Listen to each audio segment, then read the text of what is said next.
guys, Louie here. I've been doing a lot of pouring lately. This is my pouring bench, and I've been having some trouble with stamping, as we all do. I've been trying to do it on this anvil here, which works okay, but it is not optimal. So I've made a major improvement, and here it is.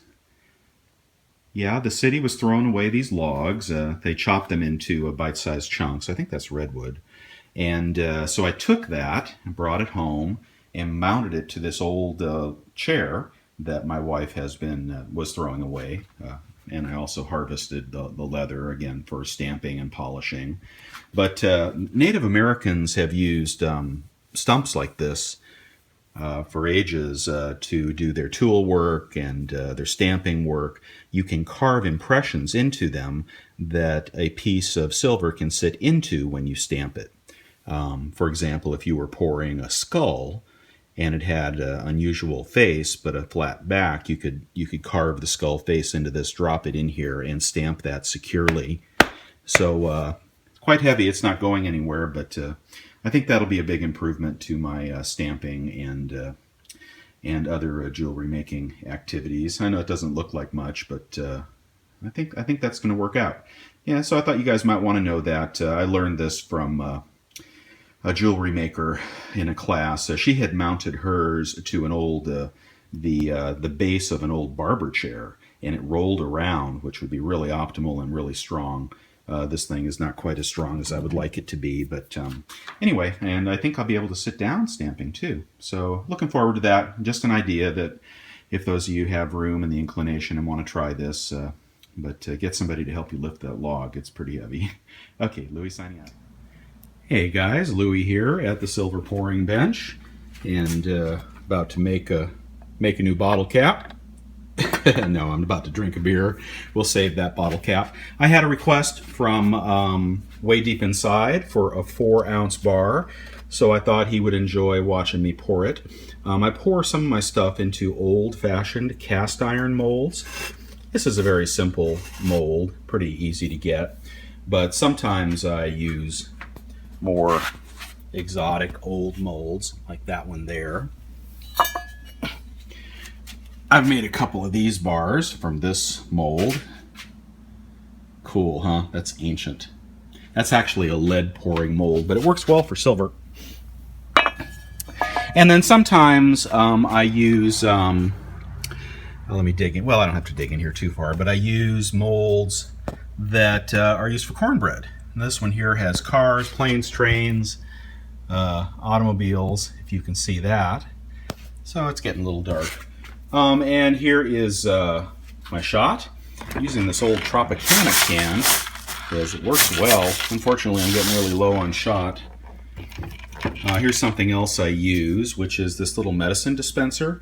So when you pop the top off, you can squirt borax into your graphite molds, into your crucible, I should say, to cure it. So that works really well for puffing borax into your crucible without getting it too heavily saturated. Here's another little mold I poured recently. This is an old Indian ashtray. Okay. And let's see what else. I thought you might want to also see my setup. This setup is a very simple propane air setup.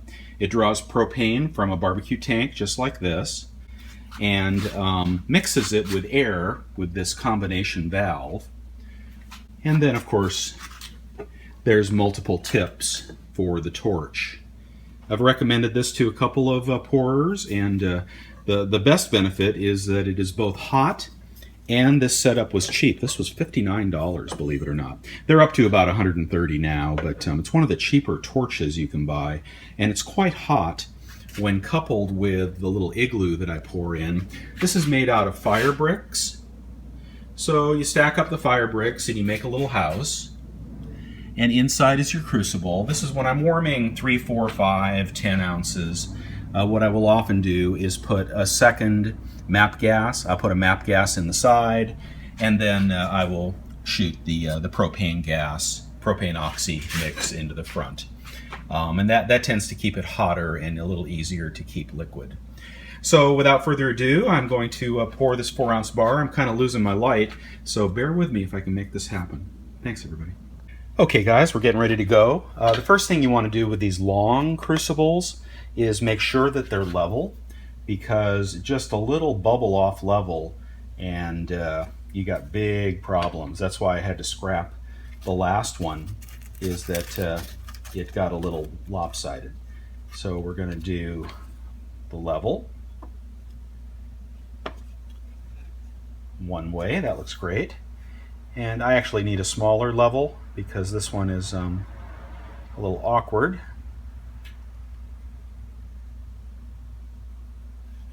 But that is likely pretty good. I've propped that up with a little tin foil.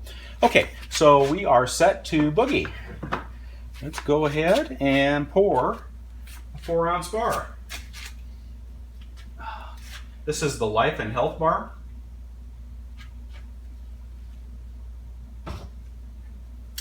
Okay, rock and roll.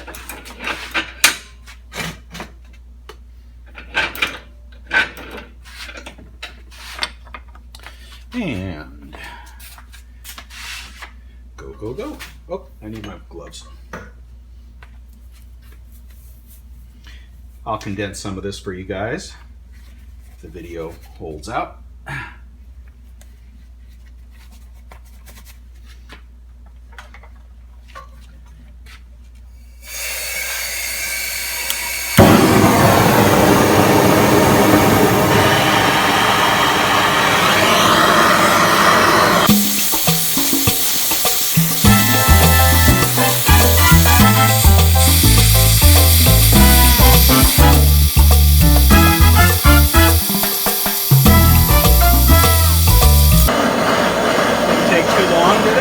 This is 4 ounces in here, so it's not a small pour.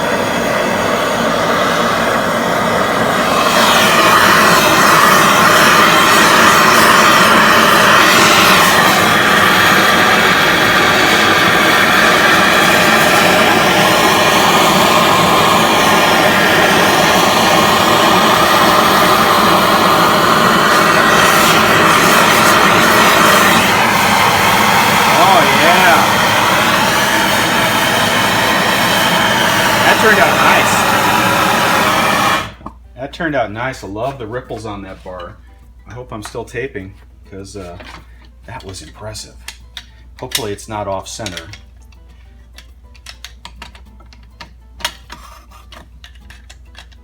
These iron molds, they are a little heavy. You have to kind of be ginger with them, because you could definitely drop them, create some damage.